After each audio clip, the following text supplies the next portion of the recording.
심리를 지배하는 자가 세상을 지배합니다. 역사 속 강력했던 인물들은 단순히 힘이 아니라 사람의 심리를 꿰뚫고 활용할 줄 알았습니다. 그리고 그 법칙을 능숙하게 사용한 인물 중 한 명이 바로 제갈량이었습니다. 제갈량은 말합니다. 위대한 사람은 기회를 기다리지 않는다. 스스로 기회를 만들어간다. 사람을 다루는 자가 세상을 움직인다. 역사를 보면 수많은 인물들이 이 원칙을 활용해 성공을 거두었다.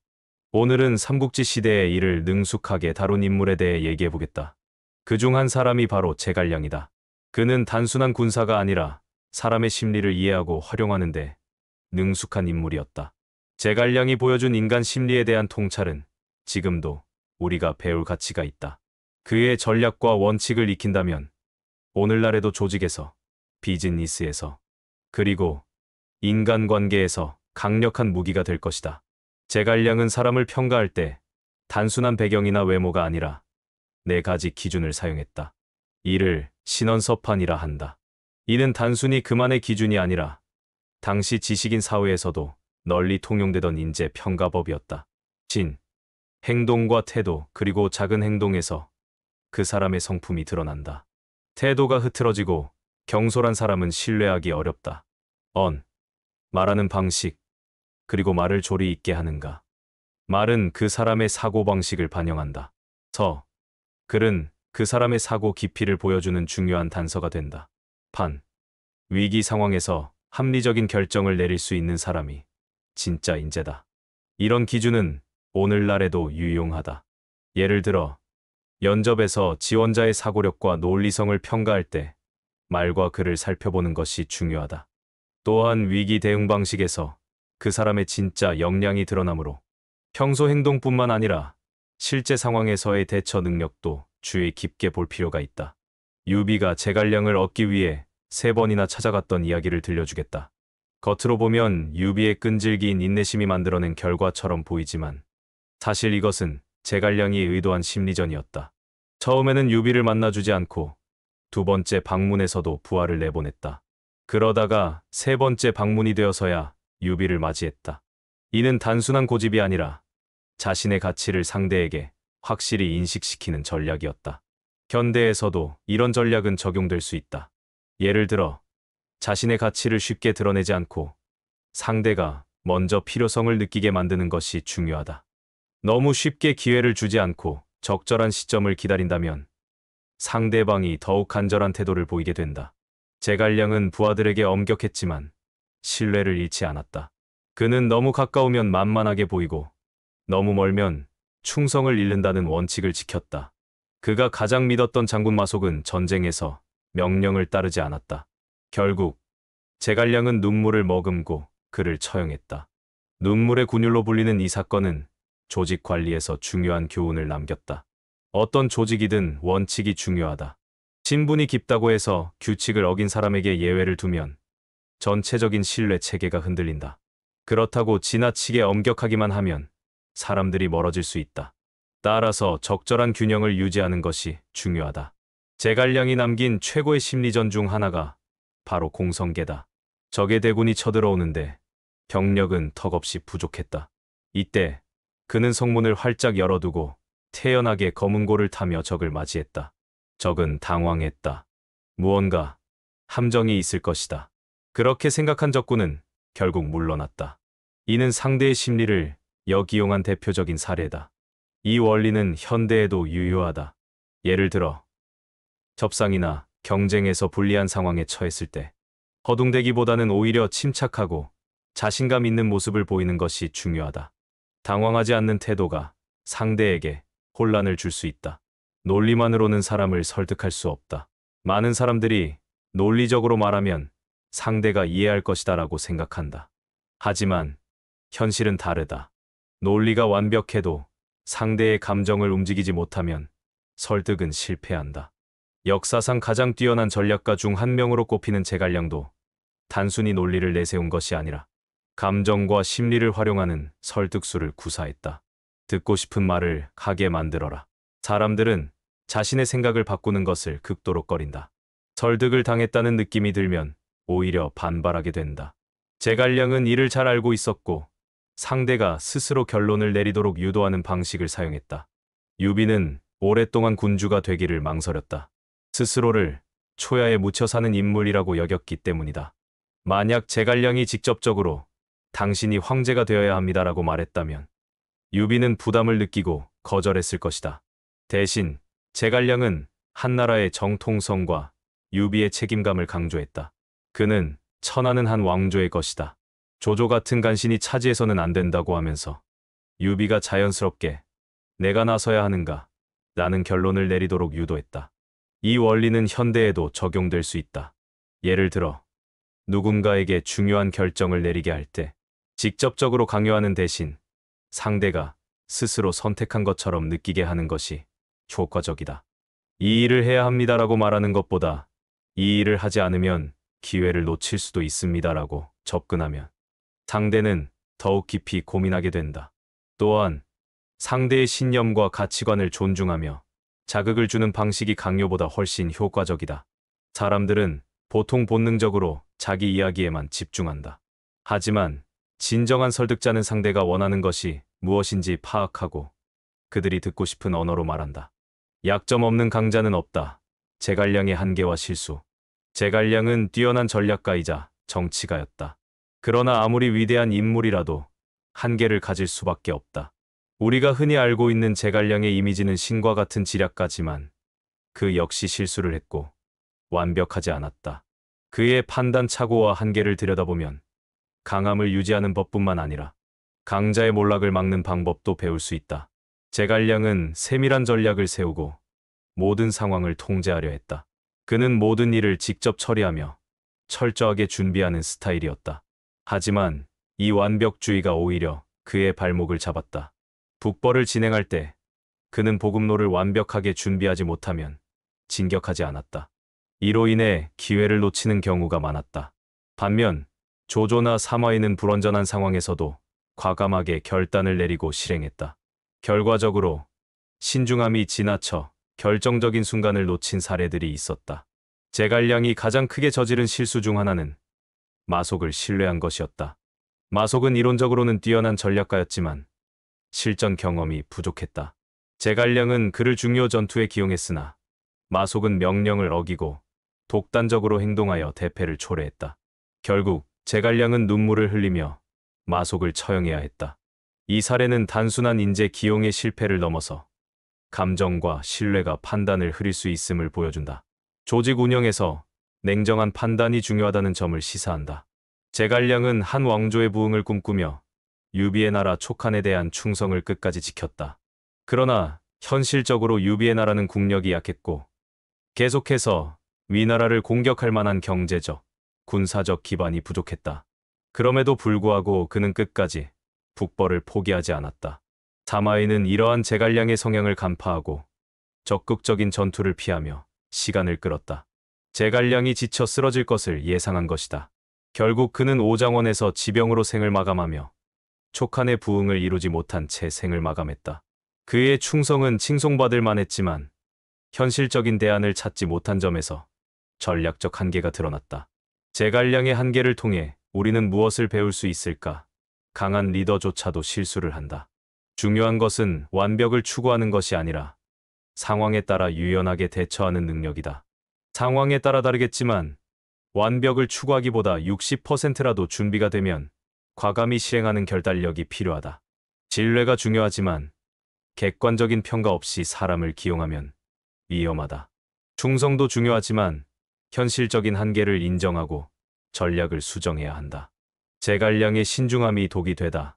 제갈량은 철저한 전략가였기에 작은 실수 하나도 허용하지 않으려 했고 모든 계획이 완벽하게 준비된 후에야 움직였다.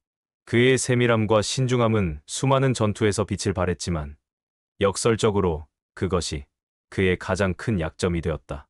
지나친 신중함은 종종 결정적인 기회를 놓치게 했고 결국 그의 여러 차례에 걸친 전쟁은 끝내 승리로 이어지지 못했다. 조조는 달랐다. 사마이도 달랐다.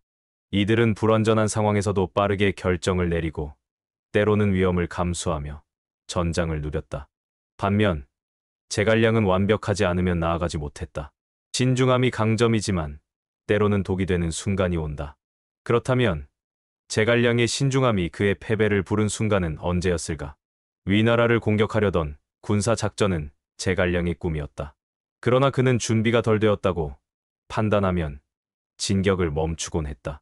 보급로가 완벽하지 않으면, 병사의 사기가 완전히 오르지 않으면, 상대의 움직임이 예상되지 않으면 그는 머뭇거렸다.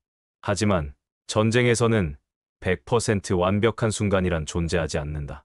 사마이는 이를 이용했다. 제갈량의 철저한 준비 성향을 간파한 그는 적극적으로 전투를 피하며 시간을 끌었다.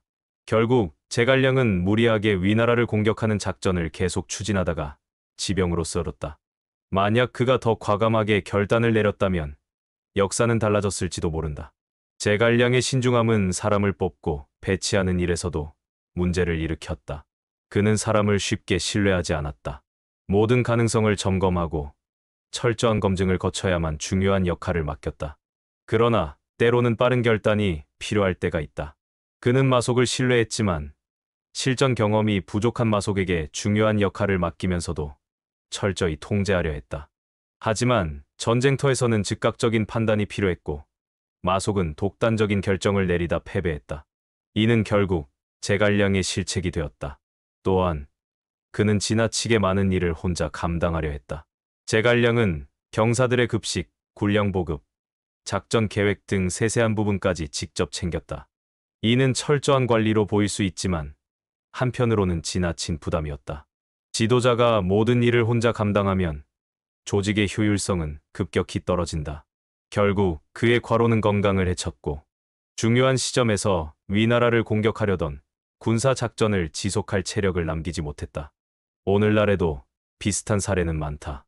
완벽을 추구하는 리더는 신중하고 체계적이지만 종종 결단을 내리지 못해 기회를 놓친다.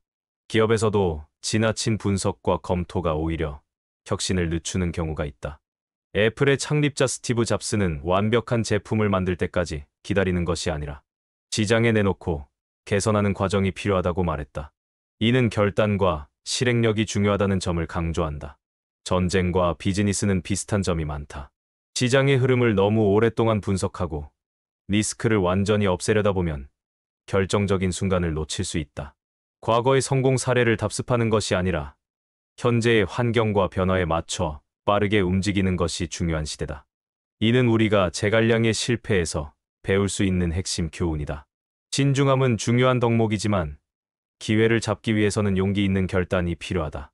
모든 것이 완벽해지길 기다리다 보면 결국 아무것도 이루지 못할 수도 있다. 때로는 60%의 확신만 있어도 과감하게 나아가는 것이 필요하다. 권력은 착한 자의 것이 아니다. 제갈량은 뛰어난 전략가였지만 그는 끝내 황제가 되지 못했다. 조조는 권력을 잡았고 사마의 가문은 결국 나라를 차지했다. 반면 제갈량은 죽을 때까지 충성을 다했지만 결국 제갈량이 섬겼던 나라는 멸망했다. 그렇다면 왜 그는 권력을 손에 쥐지 못했을까? 단순히 운이 나빴던 것일까? 아니면 그의 방식 자체에 문제가 있었던 것일까?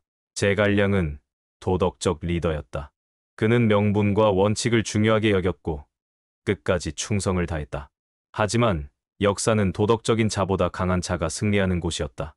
조조는 필요할 때 가차없이 사람을 제거했고 사마이는 기회를 노려 결국 승자가 되었다. 반면 제갈량은 자신의 권력을 키우기보다 유비 가문을 위해 일했다. 결국 그는 개인의 힘을 키우지 못했고 그가 떠난 후 제갈량이 섬겼던 나라는 빠르게 무너졌다. 그렇다면 제갈량이 선택할 수 있었던 다른 길은 없었을까? 만약 그가 조조처럼 판단을 내렸다면, 사마이처럼 기회를 엿보다가 행동했다면 역사는 달라졌을까? 만약 그가 유비가 죽은 후 왕위에 올라 직접 나라를 다스렸다면 그는 단순한 보좌관 역할을 넘어 나라를 직접 다스리는 통치자가 될 수 있었을까? 권력을 유지하려면 강한 기반이 필요하다. 하지만 제갈량은 자신의 세력을 키우기보다는 충성을 다하는 데 집중했다. 조조는 자신의 가문과 충성스러운 부하들을 통해 황제를 좌지우지할 정도로 성장했다. 사마이는 조용히 기회를 엿보다 결국 쿠데타를 일으켰다. 그러나 제갈량은 이러한 방식과 거리가 멀었다. 그는 끝까지 충성했고 반역은커녕 스스로 왕이 되려는 시도조차 하지 않았다. 하지만 권력을 잡지 못한 충성심은 결국 나라를 구하지 못했다. 조직을 운영하는 데 있어서도 제갈량은 지나치게 모든 것을 직접 챙기려 했다. 그는 뛰어난 전략가였지만 권력자는 아니었다. 결국 지도자가 모든 것을 통제하면 조직이 성장하지 못한다. 반면 조조나 사마이는 핵심 역할을 분배하며 자신을 위한 기반을 다졌다. 특히 사마이는 제갈량과의 대결에서 철저히 방어적인 전략을 사용했다. 그는 직접 싸우지 않고 제갈량이 스스로 지칠 때까지 기다렸다. 사마이는 제갈량이 완벽주의적 성향을 가지고 있다는 점을 알고 있었고 이를 이용해 전쟁을 지연시켰다. 결과적으로 제갈량은 여러 차례 전쟁을 치르기 위해 나섰지만 결정적인 승리를 거두지 못한 채 결국 병으로 생을 마감했다. 현대에서도 유사한 사례를 찾을 수 있다. 기업 경영에서도 도덕성과 명분만으로 성공하는 것은 아니다. 강력한 리더십과 현실적인 판단이 필요하다. 충성스러운 부하가 되느냐, 권력을 쥐는 리더가 되느냐는 전혀 다른 문제다. 정치와 비즈니스의 세계에서도 마찬가지다. 기업의 CEO, 정치 지도자, 조직의 리더들은 이상과 현실 사이에서 끊임없이 균형을 맞추어야 한다. 너무 도덕적이기만 하면 기회를 놓치고 너무 현실적이기만 하면 신뢰를 잃는다. 이 균형을 맞추는 것이 진정한 리더의 역할이다. 제갈량은 훌륭한 인물이었지만 권력을 잡을 줄 몰랐다. 만약 그가 다른 선택을 했다면 혹은 스스로 황제가 되었다면 역사는 다르게 흘러갔을지도 모른다. 그러나 그는 끝까지 명분과 충성을 지켰고 결국 시대의 승자가 되지는 못했다. 권력은 착한 자가 아니라 그것을 가질 준비가 된 자의 것이기 때문이다. 그가 현대 시대에 태어났다면 어떤 지도자가 되었을까? 어디까지나 다른 시대에서 태어났다면 달라졌을 수도 있는 가정이지만 상상해보자. 제갈량은 한 왕조의 부흥을 꿈꾸며 끝까지 충성을 다했다. 국가 경영을 중요하게 여겼고 청렴한 리더십을 강조했다. 만약 그가 오늘날 정치인이 되었다면 그는 원칙을 지키며 이상적인 정치를 추구했을 가능성이 크다. 그러나 현대 정치에서 이상만으로는 살아남을 수 없다. 그의 철저한 계획과 도덕적 리더십은 대중에게 신뢰를 얻을 수 있지만 지나친 원칙주의는 타협이 필요한 정치 환경에서 한계를 보일 수도 있다. 현실 정치에서는 조조 같은 강한 실용주의자들이 더 유리할 수도 있다. 제갈량은 대중을 설득하는 능력은 뛰어났지만 정치적 경쟁자들에게 공격당할 빌미를 줄 가능성도 있다. 만약 제갈량이 정치가가 아니라 기업가의 길을 걸었다면 그는 세밀한 전략을 바탕으로 조직을 구축하고 치밀한 경영 스타일로 기업을 키웠을 가능성이 있다. 그의 가장 큰 강점 중 하나는 사람을 보는 안목이다.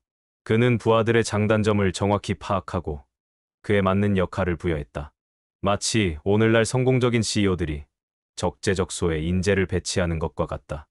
애플의 스티브 잡스나 테슬라의 일론 머스크처럼 그는 혁신을 추구하면서도 실질적인 운영 능력을 갖춘 CEO가 되었을 것이다.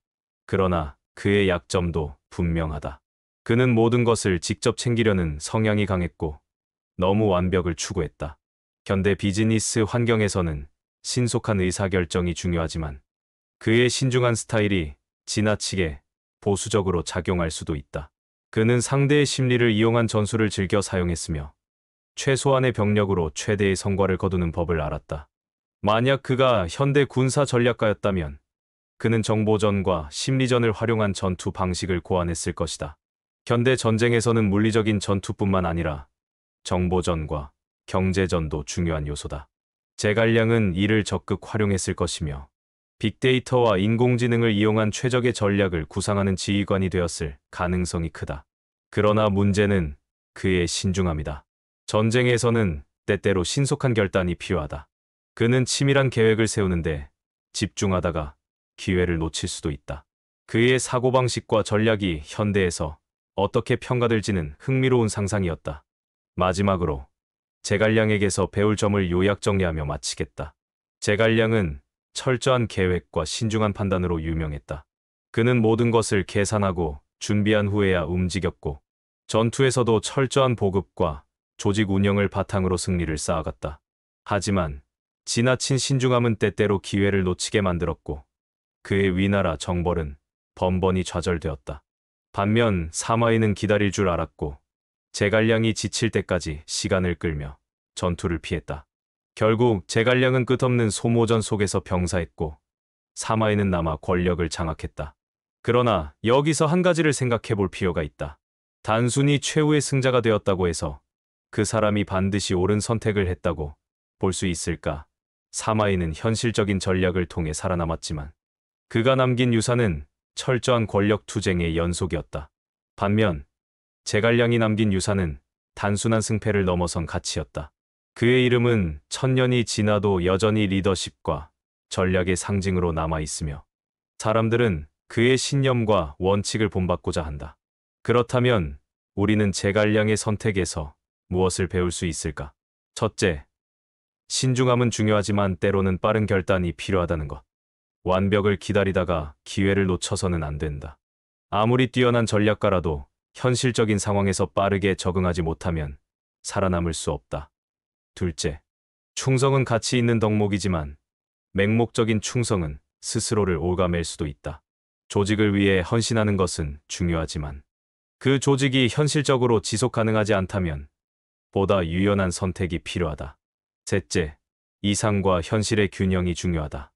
원칙을 지키는 것은 중요하지만 유연하게 변화를 받아들이지 못하면 결국 조직과 함께 무너질 수밖에 없다.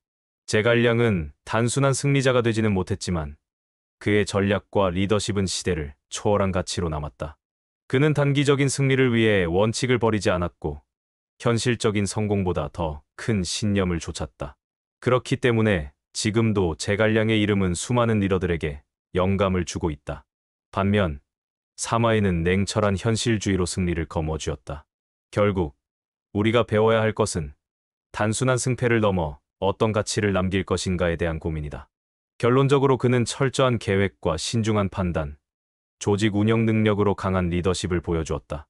하지만 지나친 신중함과 맹목적인 충성은 때때로 한계를 만들었다. 따라서 원하는 것을 이루기 위해서는 이상과 현실의 균형을 맞추고 결단이 필요한 순간을 놓치지 않으며 변화에 유연하게 적응하는 것이 중요하다.